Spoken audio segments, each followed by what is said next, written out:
آ گیا غوث پاک کے گھر میں. لوگوں نے اپنے اپنے رنگ میں اس واقعہ کو لکھا ہے، لیکن ملا علی قاری نے اپنے انداز میں تحریر کیا. چور آ گیا غوث پاک کے گھر میں چوری کرنے. اس نے کہا مال بڑا پیر صاحب کے پاس، لاؤ لشکر بڑا، کپڑے بڑے اعلیٰ. یہ اعلیٰ قسم کے کپڑے اور اچھی اچھی گاڑیاں لوگوں کو بڑا دھوکے میں ڈال دیتی ہیں کئی دفعہ. کہا جناب بڑے پیسے. اور غوث اعظم کا طریقہ یہ ہوتا تھا کہ آپ کوئی تحفے آتے تھے نا تو وہ اس طرف رکھتے تھے سیدھی سائڈ پہ، اور پھر ان کو گن گن کے نا تو اس طرف رکھتے جاتے تھے. پہلے ان کا ڈھیر اکٹھا ہوتا تھا، پھر الگ الگ ڈھیری لگتی تھی. جب لوگ چلے جاتے تھے تو شام کو خادم کو کہتے تھے یہ ڈھیری فلاں غریب کے گھر دے یا، یہ فلاں کے گھر دے یا، یہ فلاں کے گھر دے یا. اور جب آپ دورے پہ نکلتے تھے نا، سفر پہ نکلتے تھے، مریدوں کے گھروں میں جاتے تھے، تو جو سب سے مرید غریب ہوتا تھا اس کے گھر میں جا کے بیٹھتے تھے. وہ جتنے امیر مرید تحفے لے کے آتے تھے وہ اس غریب کے گھر میں جمع ہوتے. جب آپ اٹھ کے جاتے تو سارے اس غریب کو دے جاتے، سارے اس کو دے جاتے. یہ طریقہ اختیار فرمایا تھا حضور غوث اعظم غریب پروری کا.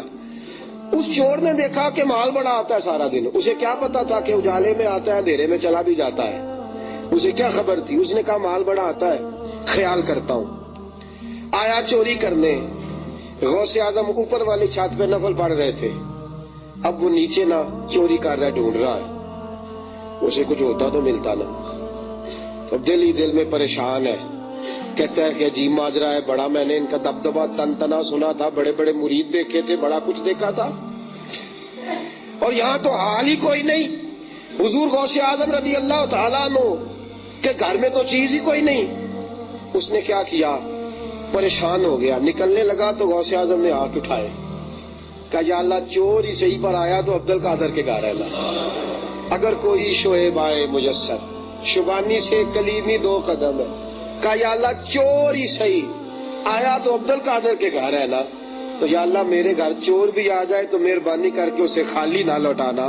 چور ہی صحیح پر آیا تو غوث پاک کے دروازے پہ ہے.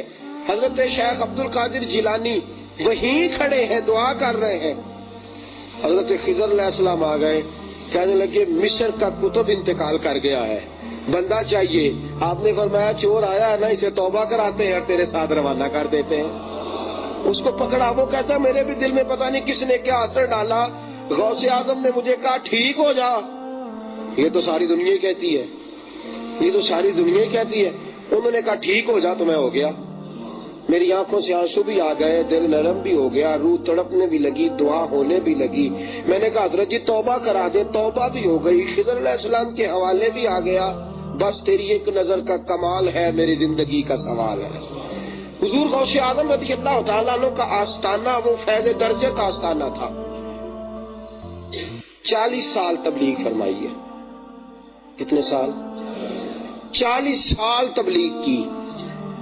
اور ان 40 سالوں میں تبلیغ کے ساتھ ساتھ عشاء کے وقت وضو کیا ہے، فجر تک اللہ کی عبادت کی ہے.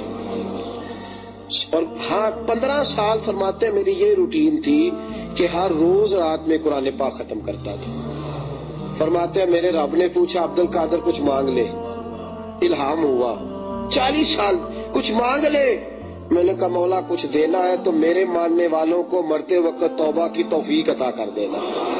تو میرے ماننے والے ہونا. اسی لیے مولانا جمیل الرحمان قادری فرماتے ہیں خدا کے فضل سے ہم پر ہے سایہ غوث اعظم کا، ہمیں دونوں جہاں میں ہے سہارا غوث اعظم کا. جمیل قادری 100 جان سے ہو قربان مرشد پر کہ جنہوں نے اپنے دست سے بنایا بندہ غوث اعظم کا. فرماتے ہیں کہ میرے ساتھ میرے رب نے یہ وعدہ کیا کہ آپ کے ماننے والوں کو توبہ کی توفیق دے دوں گا. وہ بے ایمان نہیں مریں گے، وہ توبہ کر کے مریں گے. انہیں توفیق توبہ اسباب پیدا کر دیں. حضرت غوث اعظم رضی اللہ تعالیٰ عنہ نے اس کو مشن سمجھ کے اپنا، اور اس مشن کے لیے صرف کرامت نہیں دکھائی، سب سے زیادہ حسن اخلاق کو استعمال کیا. لوگوں کو دین کی طرف لانے کے لیے سب سے زیادہ حسن اخلاق، نرمی، غریب پروری، لوگوں کے ساتھ پیار. آپ کے زمانے میں ایک گویا تھا، گانے گاتا تھا.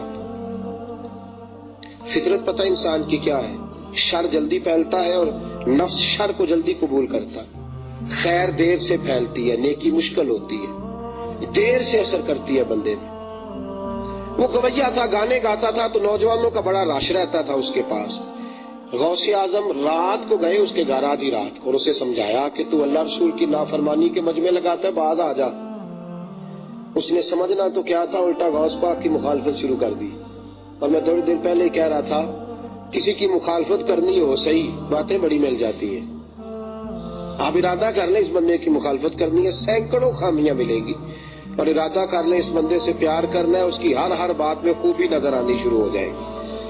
اور نبی پاک صلی اللہ علیہ وسلم نے فرمایا اللہ بھی بندے کے گمان کے قریب ہے، رب فرماتا ہے جیسا تو گمان کرے گا میں بھی ویسا بن جاؤں گا۔ اس نے مخالفت شروع کر دی، کبھی کوئی بات چھیڑ دیتا لوگوں میں، عبد القادر یوں کرتا ہے، عبد القادر یوں کرتا ہے۔ غوث اعظم کو لوگ آ کے بتاتے، آپ مسکرا دیتے۔ اور وہ غوث اعظم جو بادشاہوں سے نہیں ڈرتے تھے، شہنشاہ آپ کے پاس ایک دفعہ المستنجد باللہ بادشاہ وقت آ گیا، کہنے لگا لوگ اس کی بڑی کرامتیں بیان کرتے ہیں، میں بھی جا کے دیکھتا ہوں کیا ہے کیا نہیں۔ تنقید کی نظر سے آیا، آ کے نا تو غوث اعظم سے کہنے لگا اس موسم میں سیب نہیں ہوتے، اور قرآن کہتا ہے کہ اللہ کے ولیوں کے پاس بے موسم پھل آتے ہیں، ہاں ولی ہیں تو پھر وہ لائے نا۔ تو غوث اعظم نے یوں ہاتھ آسمان میں لہرایا تو 2 سیب آ گئے۔ آپ نے ایک اس کو دیا، خود کھایا۔ غوث اعظم نے سیب کھولا تو بڑا عالی شان تھا، زبردست تھا، کاٹا، کھانے لگے۔ اس نے کھولا تو اندر کیڑے نکل آئے، اس کے سیب میں کیڑے۔ کہنے لگا جی یہ کیا ماجرا ہوا، سیب ایک جگہ سے نہیں آیا؟ آپ نے فرمایا ایک ہی جگہ سے آیا تھا، ایک کو عبد القادر کا ہاتھ لگا، دوسرے کو ظالم کا ہاتھ لگ گیا۔ تیری نحوست کی وجہ سے خراب ہو گیا ہے، ظلم کرنا چھوڑ دے، ظلم کرنے سے باز آ جا، یہ تیرے ظلم کی وجہ سے ایسا ہوا۔ حضور غوث اعظم جیلانی بادشاہوں کو نصیحت کرنے سے آپ گریز نہیں کرتے تھے بلکہ نصیحت کر دیتے تھے۔ بادشاہ آیا 2 تھیلیاں نذرانے کی لے کے، قادر جی نذرانہ ہے۔ آپ نے اس سے فرمایا میرے پہ اللہ کا فضل ہے، میرا گزارا چل رہا ہے، مجھے نہیں چاہیے۔ کہنے لگا نہیں آپ کے لیے لایا ہوں، قبول کرنی پڑیں گی۔ فرمایا مجھے چاہیے ہی نہیں۔ اس نے کہا حضرت جی آپ کو دینی یا مہربانی کرے۔ غوث اعظم کو جلال آیا، دونوں تھیلیاں پکڑ کے ان کو دبایا تو اندر سے خون نکلنا شروع ہو گیا۔ آپ فرمانے لگے غریبوں کا خون نچوڑ کے مجھے نذرانہ دینے آ گیا، نکل جا، اگر میں نے اس کو ذرا اور دبایا تو اس خون کا سیلاب آئے گا اور تو بہہ جائے گا۔ یا خون نچوڑ کے نذرانے دینے آ گیا، مذاق کرتا ہے میرے ساتھ، نکل جا۔ بادشاہوں تک کو آپ تنبیہ کرتے تھے۔ حضرت غوث اعظم جیلانی رضی اللہ تعالیٰ عنہ اس گویے کو رات کو جا کے سمجھایا، مخالفت کرتا ہے لیکن غوث اعظم چپ رہتے، کوئی بات نہیں کرتے۔ ایک دن ایسا آیا کہ حالات گزر گئے، وقت بیت گیا۔ وہ جو بہت سریلی آواز والا گویا تھا وہ جب بوڑھا ہوا تو آواز بھی ختم ہو گئی۔ وہ جو ارد گرد مجمع تھا وہ ذات کے تھوڑا عاشق تھے، وہ تو فن کے عاشق تھے۔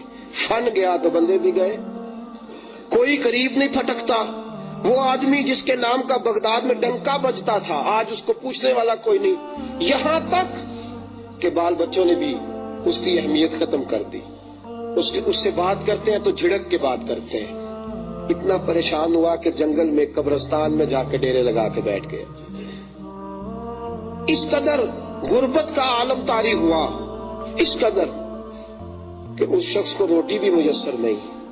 غوث اعظم کو پتا چلا تو اپنے غلام کو 100 دینار دیے، فرمانے لگے جا اسے دے آ اور اسے یہ نہ بتانا کس نے دیے، دے آ، نیکی کر اور دریا میں ڈال، اسے دے آ پر بتانا نہ کدھر سے آئے۔ اس نے ساری زندگی میری مخالفت کی ہے لیکن بھوک نے اسے ستایا ہے، اب اگر پیسے لے گا تو مر جائے گا، میرا نہ بتانا۔ خادم کہتا میں گیا، مکھیاں بھنک رہی ہیں، بری حالت ہے۔ وہ شخص جس کا ڈنکا تلک الیام نداولھا بین الناس۔ جب ہم اقتدار میں ہوتے ہیں نا تو ہم کسی کو انسان بھی نہیں سمجھتے، جب ہم عہدے میں ہوتے ہیں، شہرت میں ہوتے ہیں، جوانی میں ہوتے ہیں تو یوں لگتا جیسے نشے میں ہے، پھر ہم انسانوں کو کیڑے مکوڑے سمجھ کے رونتے ہیں، لیکن ان بطش ربک لشدید، وہ جب پکڑ کے کھینچتا ہے تو پھر انسان کو سمجھ نہیں آتی کہ اس کے ساتھ بنا کیا ہے۔ ساتھیوں وہ بڑا شورا تھا، بڑا ڈنکا بجتا تھا۔ آج عجیب منظر ہے کہ بدنامی اور غربت کی اور بھوک کی گہرائیوں کے اندر گر گیا، کوئی پوچھتا نہیں۔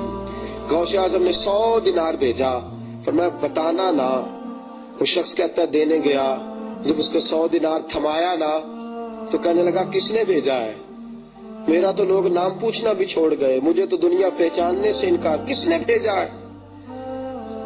تو آپ کا خادم کہنے لگا مجھے بتانے کا حکم نہیں، صرف پہنچانے کا حکم ہے، مجھے حکم ہے کہ پہنچا آنا، بتانا نہ۔ گویا تھا نا، دشمن بھی تھا لیکن جہاں دیدہ بھی تھا، سارے شہر کو جانتا بھی تھا۔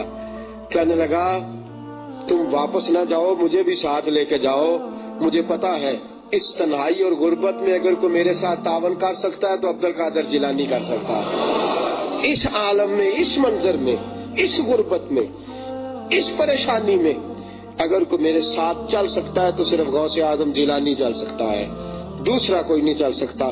غوث اعظم تقریر کر رہے تھے تو آ گیا، آ کے مجمع میں کھڑا ہو کے کہنے لگا حضرت جی صرف مجھے روٹی کی ضرورت نہیں، مجھے توبہ کی بھی ضرورت ہے۔